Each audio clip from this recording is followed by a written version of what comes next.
no primeiro livro da Bíblia, o livro de Gênesis, capítulo 2, e nós vamos do verso 1 até o verso 3.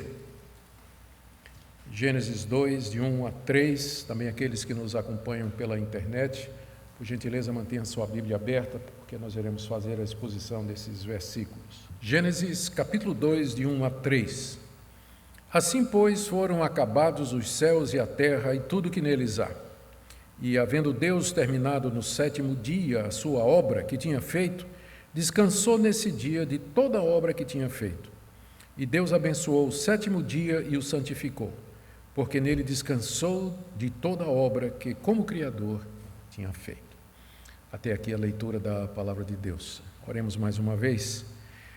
Ó Deus, nós pedimos agora que Teu bendito Espírito Santo ilumine o nosso entendimento, para que nós compreendamos a Tua palavra, possamos aprender mais a respeito de Ti, de nós mesmos e do Teu querer para cada um de nós. Oramos que assim Tu nos atendas, por amor de Jesus. Amém. Amém. Queridos, nós estamos dando continuação à exposição dos 11 primeiros capítulos do livro de Gênesis. E agora nós chegamos no ponto em que Moisés relata o término da criação. E também onde ele nos diz que Deus descansou de toda a sua obra, da obra da criação. Eu quero destacar dessa passagem 3 pontos centrais. E depois nós veremos as aplicações ou implicações desses 3 pontos para nós nos dias de hoje. O primeiro é a declaração que Moisés faz aí no verso 1 da conclusão dos céus e da terra. Assim, pois, foram acabados os céus e a terra e tudo o que neles há. Quando Moisés diz, assim, pois, foram acabados, o assim se refere a tudo que veio antes. Dessa maneira, como eu acabei de descrever, Deus terminou a obra da criação. Foi assim que ele completou a sua criação. E então, de que maneira Deus completou sua criação? No princípio, ele criou os céus e a terra, do nada, só pela sua palavra, verso 1 do capítulo 1. Inicialmente, a terra era sem forma e vazia, não tinha ninguém habitando na terra, verso 2. Em 3 dias, então, Deus organizou o mundo para que se tornasse habitável, está aí do verso 3 ao verso 13 do capítulo anterior. Nesses versos nós lemos que ele criou a luz, ele criou o firmamento, ele fez os mares, as nuvens, a terra seca e a vegetação. Fez separação entre eles e deu nome a cada um deles. Nos 3 dias seguintes, 4º, 5º e 6º dia, ele encheu esse mundo que ele preparou de vida. Está aí do verso 14 a 31 do capítulo 1. Ele criou os seres marinhos, tudo o que vive nas águas, criou as aves e fez brotar da terra todo tipo de animal. Nós vimos a classificação na mensagem anterior, classificação que segue a taxonomia, as categorias daquela época. E em seguida, Deus os fez capazes de se reproduzir e se reproduzir conforme a sua espécie, Então, no 6º dia, Deus criou um ser diferente de tudo que ele tinha feito até agora. Alguém que era a sua imagem e semelhança. Ele criou o homem e o criou homem e mulher. Se for usar o texto hebraico, macho e fêmea. Foi como Deus o criou. E como Deus, o homem, era um ser pessoal, moral, capaz de se comunicar, consciente de que estava vivo, criativo, justo, bom e sem defeito algum. E Deus então coloca esse ser, o único que foi feito à sua imagem e semelhança, como seu representante na terra, para dominar sobre a criação de Deus, para multiplicar-se, ocupar a terra toda que Deus havia feito, constituir família, ser um povo e desenvolver uma cultura sob Deus. É isso que está implícito em dominar a criação. Conheça a criação, descubra como o meu mundo que eu criei funciona. Aprenda as leis e use essas leis para o benefício de vocês. Isso é o que significa o mandato cultural. O homem recebeu a ordem de ir representando Deus nesse mundo maravilhoso que Deus fez, promover uma cultura, conhecimento, desenvolver-se através da belíssima criação de Deus. Deus fez tudo isso em 6 dias de trabalho humano, dias de 24 horas, conforme nós já vimos, é assim que o texto exige. Já destacamos o fato de que o texto ele pede para ser lido como história com H, não com E. História, fato, é assim que ele pede para ser lido. Então, de acordo com o texto, foi assim que aconteceu, 6 dias de 24 horas, e no final o texto diz que Deus viu que tudo o que ele havia feito era muito bom. Ou seja, atendia ao seu propósito e era tudo maravilhoso, belo, variado, misterioso, agradável, cheio de vida, perfeito, sem defeito algum.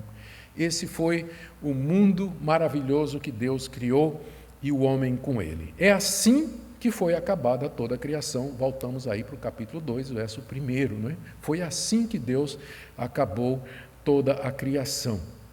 Veja que Moisés diz aqui que foram acabados os céus e a terra, e aqui remete imediatamente para o versículo 1 do capítulo 1. No princípio criou Deus os céus e a terra. Ele começou a criação.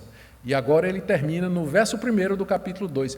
E assim Deus acabou os céus e a terra, que ele tinha começado, capítulo 1, verso 1. E não só os céus e a terra, mas tudo o que neles há, que é a tradução da palavra, do termo hebraico, os seus exércitos. Deus terminou os céus e a terra e os exércitos que estavam nos céus e na terra.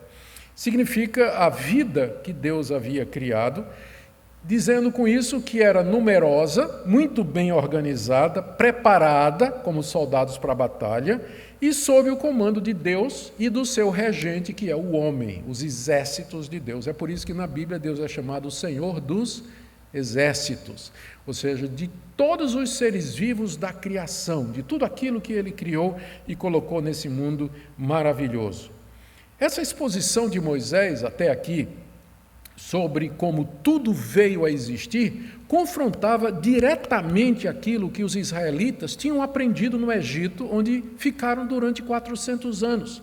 Lembre-se que quando Moisés escreveu o livro de Gênesis, ele foi durante os 40 anos no deserto, quando os israelitas estavam se aproximando da entrada na Terra Prometida. Eles tinham sido escravos durante 4 séculos lá no Egito, onde aprenderam a adorar outros deuses, onde tiveram uma outra visão de mundo, e agora iam entrar numa terra habitada por povos pagãos, que tinha uma cosmovisão diferente, que tinha também outros deuses e outras histórias sobre como tudo começou, com o objetivo de prepará-los, primeiro realinhá-los com relação ao que tinham aprendido errado no Egito, e também de prepará-los para o que eles vão encontrar lá na Terra Prometida. Moisés então explica a origem de tudo.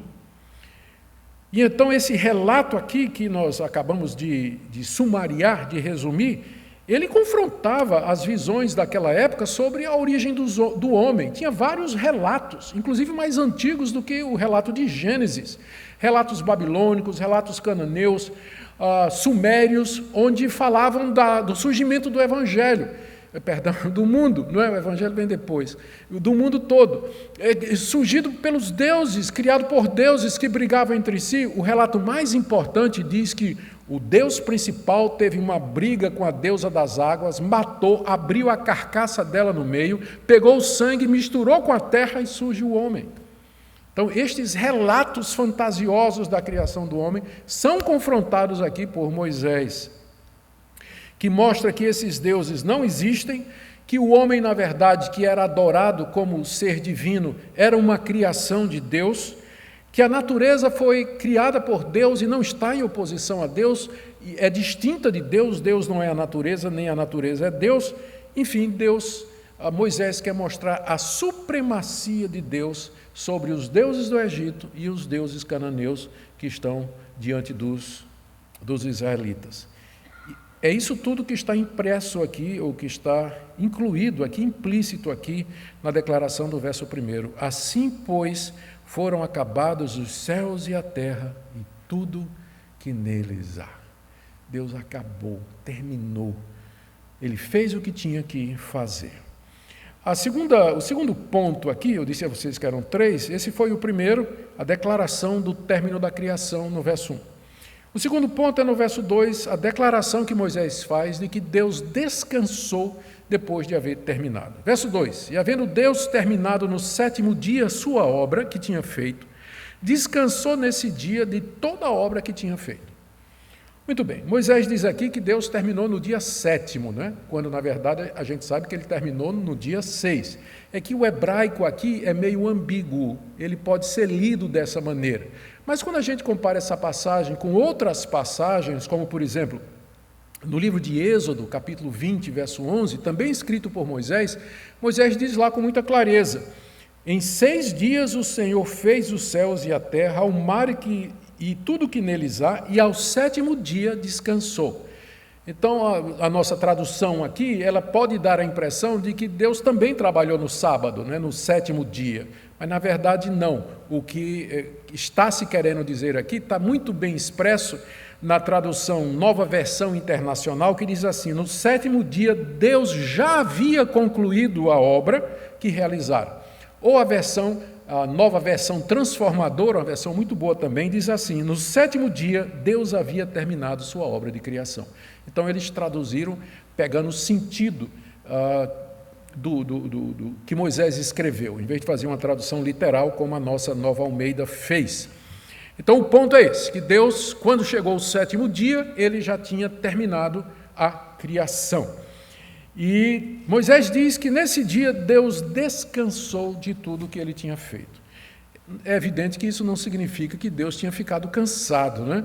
Na verdade, quando a gente lê o relato do capítulo 1, nós vemos que Deus fez tudo com extrema facilidade. Ele não suou uma gotinha de suor. Ele só disse: haja, seja, aconteça, apareça. Não fez esforço físico nenhum. Então não tem por que Deus estar cansado, né? Ele só falou.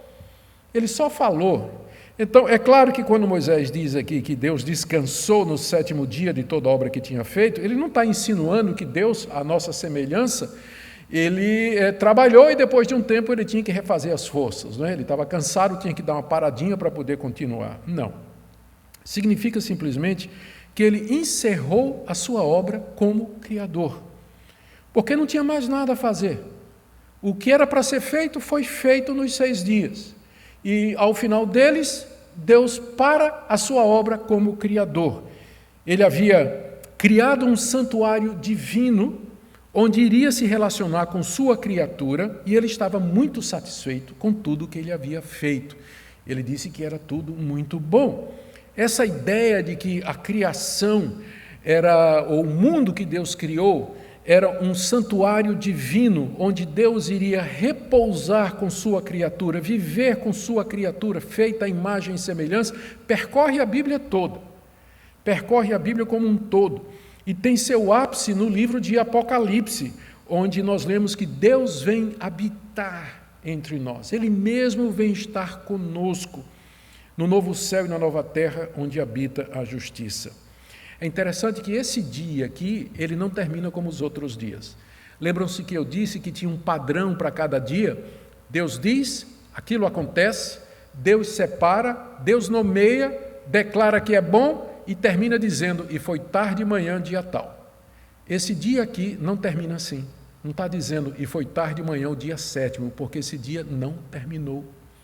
Deus ainda está no seu repouso como Criador, convidando-nos a entrar nesse repouso dele, mediante seu Filho Jesus Cristo, que é o Evangelho que virá adiante. A essa altura não tem como falar do Evangelho aqui, porque ainda não houve pecado.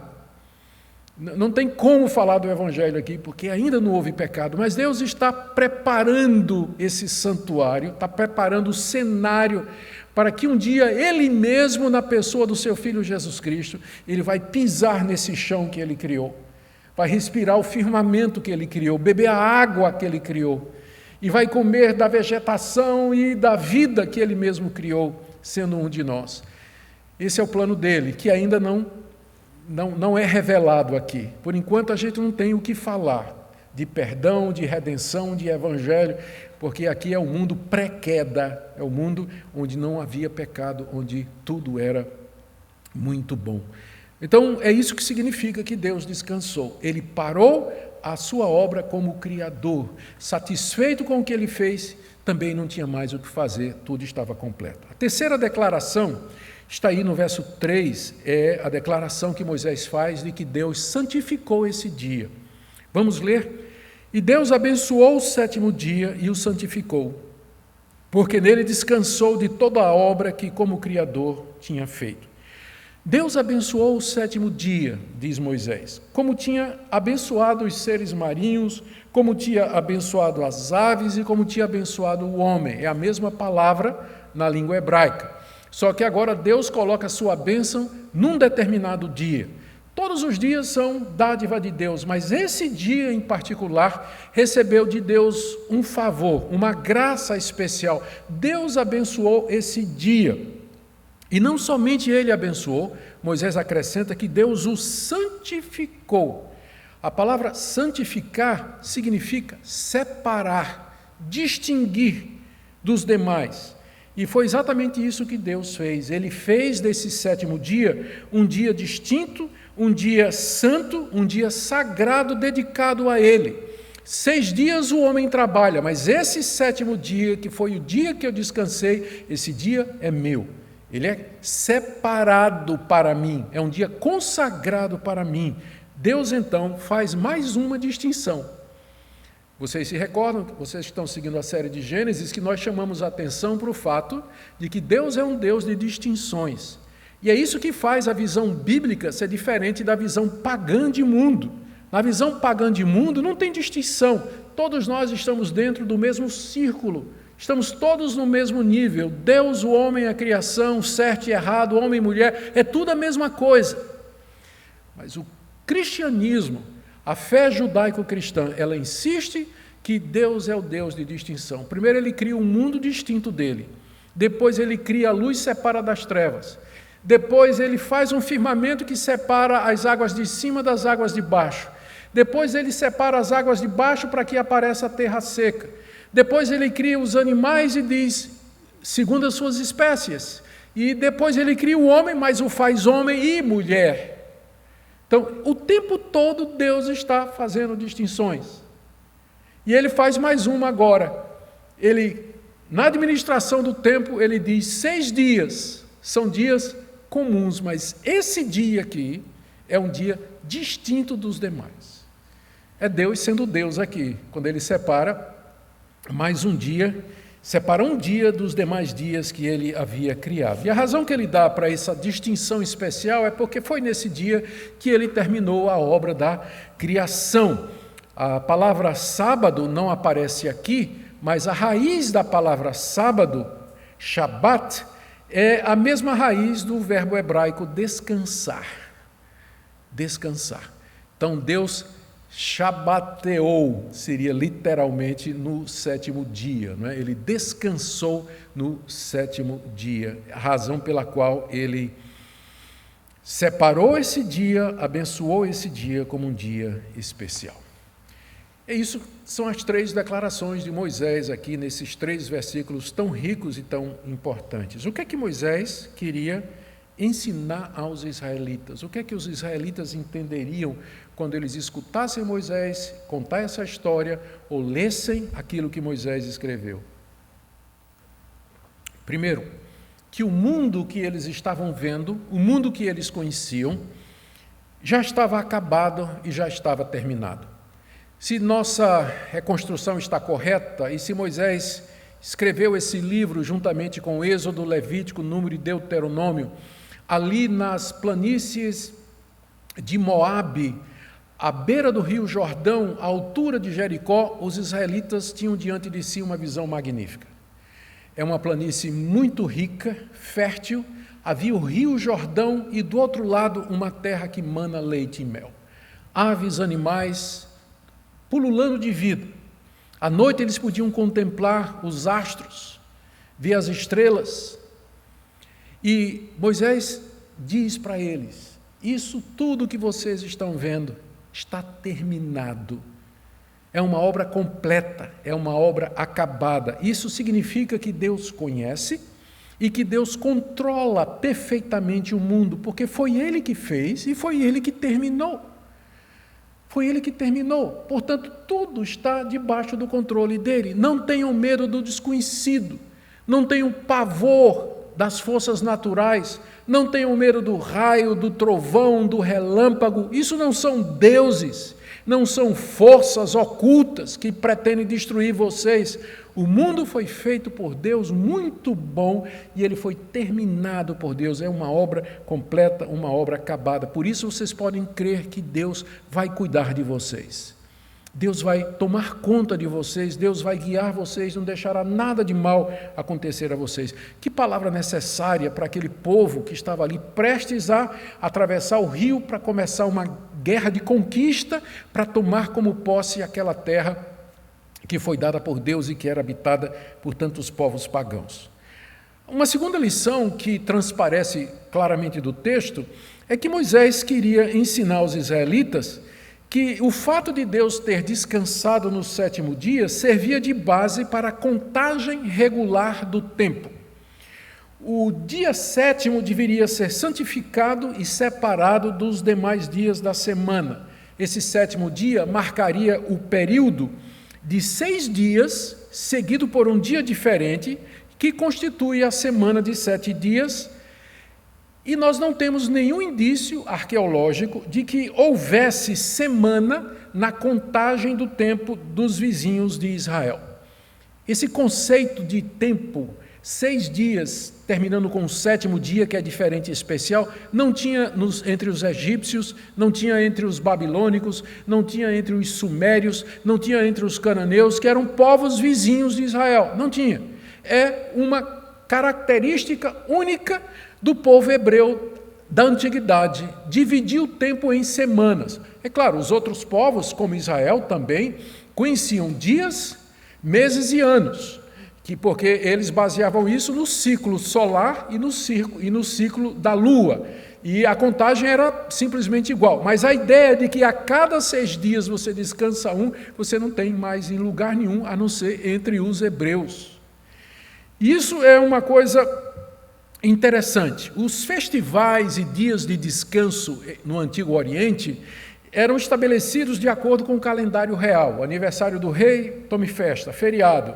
Celebração da inauguração da cidade do rei, feriado, festival. Israel não tinha datas baseadas em homens. Todas as datas eram baseadas em Deus.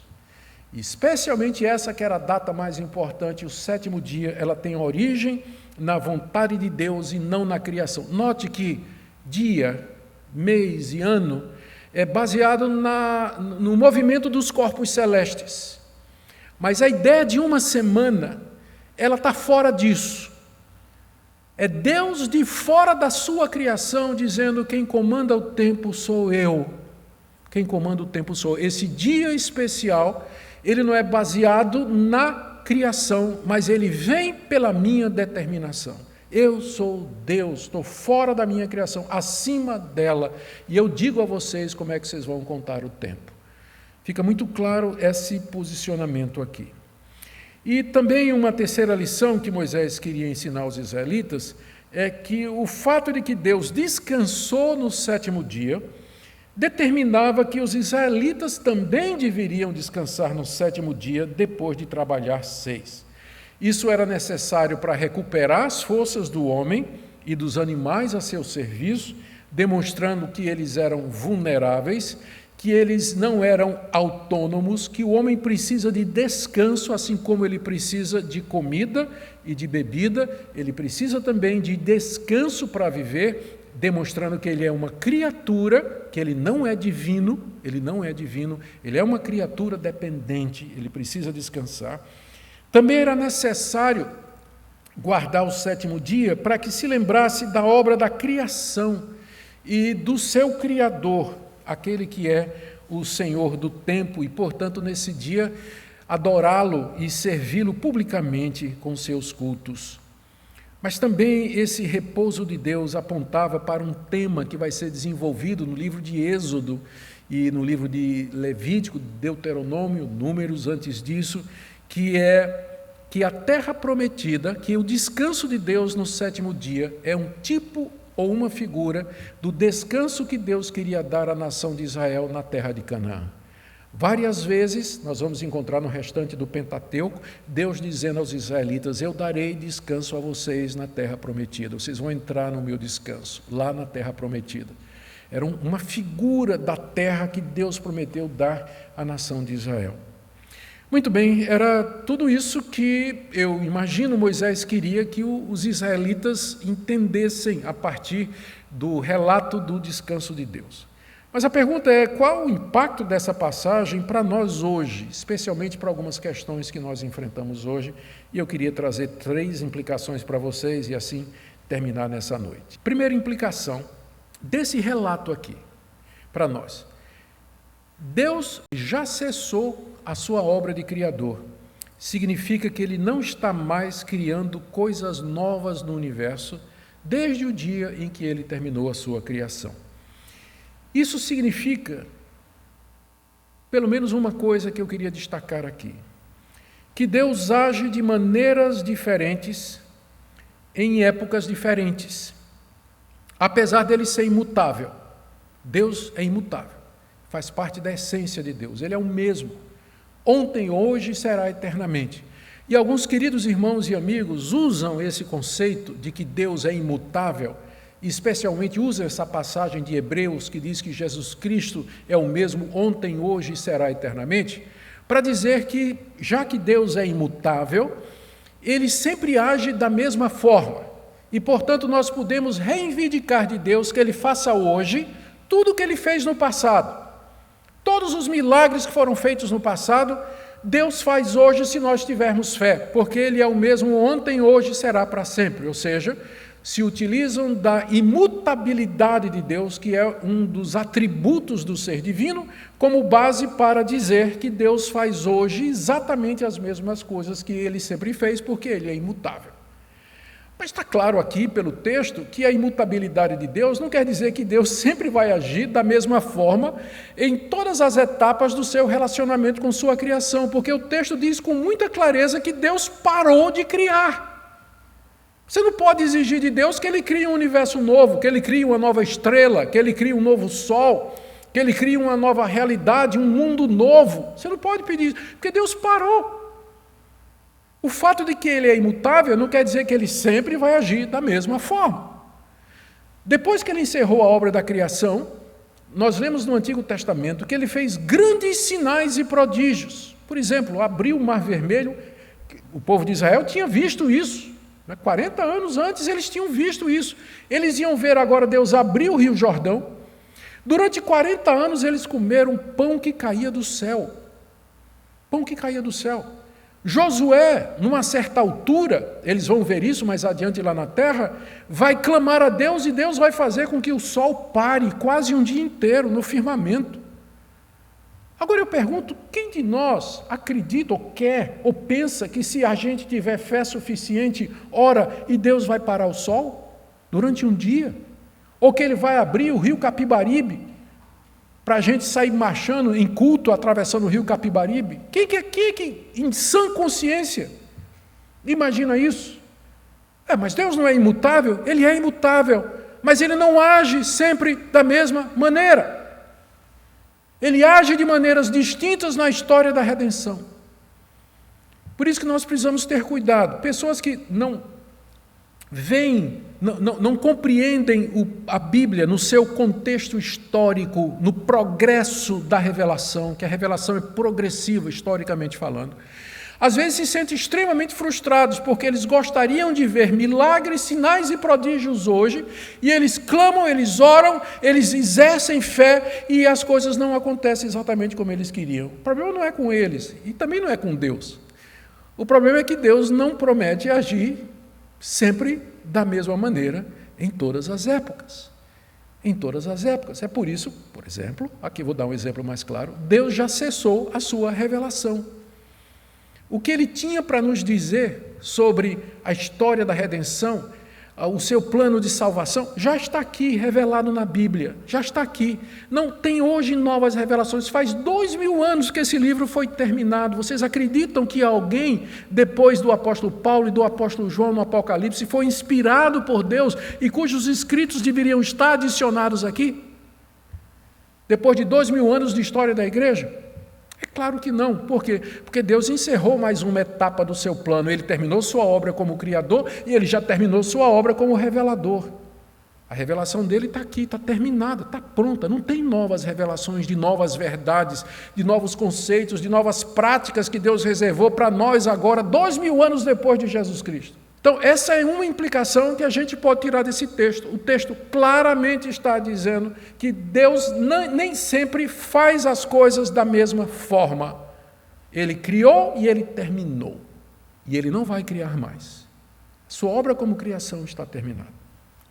Uma segunda implicação que eu queria que você visse aqui é que o universo que nós conhecemos é uma realidade acabada.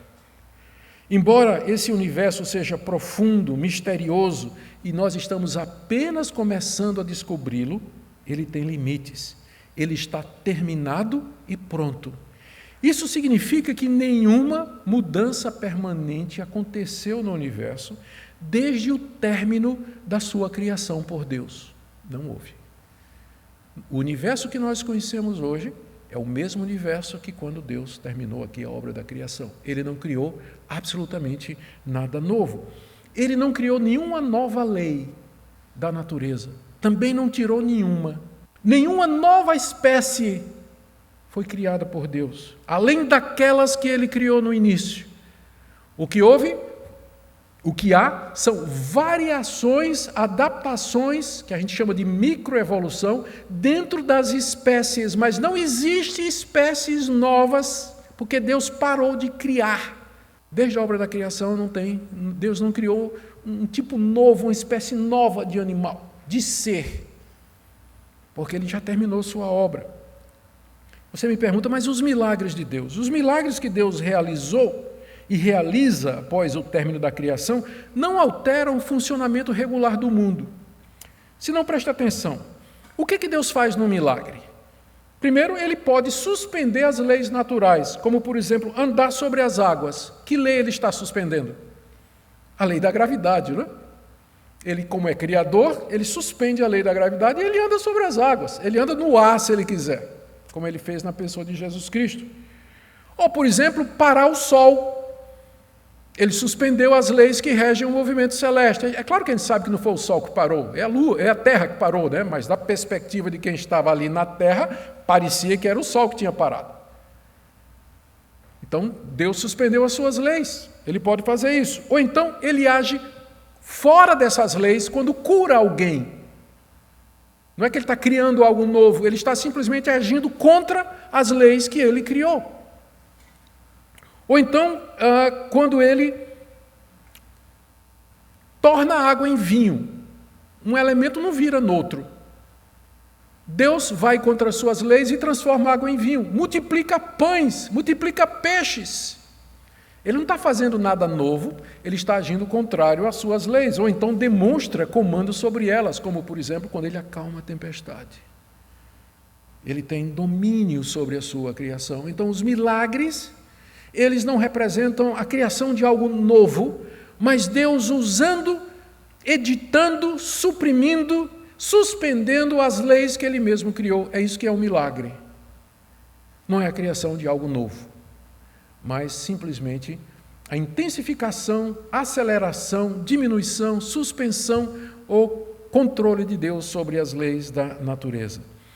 Eu espero, isso pode dar para você uma perspectiva de você olhar para visões de mundo bem diferentes dessa que nós temos aqui, que é a visão judaico-cristã. Do que é o mundo, como é que ele funciona, o mundo terminado, a vida completa, não há novas espécies, não há novas leis, o mundo funciona como ele sempre funcionou. Isso nos traz tranquilidade. Nós vivemos numa realidade que tem limites, que tem leis e que segue uma norma. Tudo que acontece, acontece dentro dessas leis que Deus criou. E a última implicação que eu queria trazer para nós é que nós devemos guardar o dia de descanso, separá-lo e repousar nele. Note que a separação do sétimo dia foi feita antes da queda, portanto faz parte da criação. É a mais antiga instituição religiosa, na verdade foi a primeira. É a separação desse dia como um dia especial para Deus. Certamente ele foi observado pelos descendentes do homem, pela linhagem de Sete até Noé, e dali pelos patriarcas, até que Deus trouxe sob a forma de lei para a nação de Israel através de Moisés. Esse dia apontava profeticamente e tipologicamente para duas realidades que nós vamos descobrir somente no Novo Testamento. Primeiro, a ressurreição de Jesus Cristo, o Filho de Deus. E a entrada dele no seu repouso, quando ele sobe aos céus e se assenta à direita de Deus, tendo terminado uma obra tão profunda e complexa como a da criação, que é a obra da redenção do ser humano, do povo de Deus. Após o seu trabalho na cruz, ele entra no seu repouso, na ressurreição dos mortos, e se senta à direita de Deus. O sábado aponta profeticamente para a ressurreição de Cristo, a sua exaltação e descanso, e também aponta para aquele repouso final que nos aguarda no fim de tudo. Nós labutamos aqui nesse mundo, nós cansamos aqui nesse mundo, nós trabalhamos aqui nesse mundo, lutamos contra a nossa natureza pecaminosa, somos assediados pelo mundo, pela carne, pelo diabo, a luta é grande, mas Deus tem um repouso preparado para nós. E quem nos diz isso é o escritor da carta aos Hebreus, se referindo a essa passagem, ele diz o seguinte, no capítulo 4, do verso 9 a 11, resta um repouso sabático para o povo de Deus, porque aquele que entrou no descanso de Deus, também ele mesmo descansou de suas obras, como Deus descansou das suas, portanto, esforcemo-nos por entrar naquele descanso. Aquele dia em que Deus descansou e santificou, ele é uma figura do descanso que nos aguarda no novo céu e na nova terra. Quando Cristo voltar e nós formos ressurretos de entre os mortos e finalmente moraremos no novo céu e na nova terra, no paraíso restaurado, onde habita a justiça. É por isso que, como cristãos, nós cumprimos esse mandamento, santificando e descansando no dia do Senhor, no dia da ressurreição de Cristo. No dia da ressurreição de Cristo. É para esse dia da ressurreição de Cristo que esse sábado aqui ele aponta. Portanto, nós cumprimos esse mandamento, repousando, santificando e separando o dia do repouso de Cristo, da sua ressurreição, como sendo o dia do Senhor. Lembrem que a razão pela qual a gente separa esse dia é para que a gente descanse. Essa é a razão principal que é colocada aqui. É claro que cultuar a Deus está atrelado a isso, mas a razão primeira é descansar. E descansar aqui não é só você parar de trabalhar, mas é você também descansar em Deus as suas ansiedades. Não adianta você passar o domingo sem trabalhar, mas a cabeça, ansioso, angustiado, mas é um dia de repouso espiritual também, em que você entrega a Deus as suas angústias, seus questionamentos e seus pedidos. Tira esse dia realmente como sendo um dia separado para a glória de Deus. Eu termino então com essa aplicação para todos nós. Nós vivemos num mundo terminado, acabado, governado por um Deus sábio, santo, justo e bom. Um mundo tão rico, composto de vida tão rica, que ela se multiplica, ela se prolifera, ela se adapta, ela evolui, usando o termo, evolui dentro das mesmas espécies, sempre espécies novas, aliás, sempre variações novas dentro da mesma espécie, que é o que os cientistas verificam. Nós não temos, como já dissemos várias vezes, absolutamente nada contra essa ideia, uma vez que seja mantido o que o texto nos diz, que Deus parou de criar, não tem espécie nova, não veio mais nada novo. E o que existe são variações daquilo que Deus no início criou, adaptações resultantes de mudança climática e uma série de outros fatores. E por fim, queridos, a importância que o descanso tem se você se você gosta de trabalhar como eu. Para nós é difícil, né? Parar. Mas eu aqui quero fazer uma confissão para vocês. Eu, durante muitos anos, trabalhei 7 dias sem tirar esse dia de descanso. Cerca de 3 anos atrás, eu tive um burnout. Tive mesmo, que acabou mesmo. Não podia trabalhar, precisei de ajuda. Eu estava queimando a vela pelas 2 pontas. Porque você pode, se você quiser fazer isso, você vai fazer, mas um dia vai chegar a fatura. Se você não obedece esse mandamento de trabalhar 6 dias e descansar um dia vai chegar a conta para você. Você é jovem ainda, mas vai chegar a conta. Porque esse é um princípio que está desde a criação. Que Deus nos ajude a obedecer a sua palavra e servi-lo assim. Amém?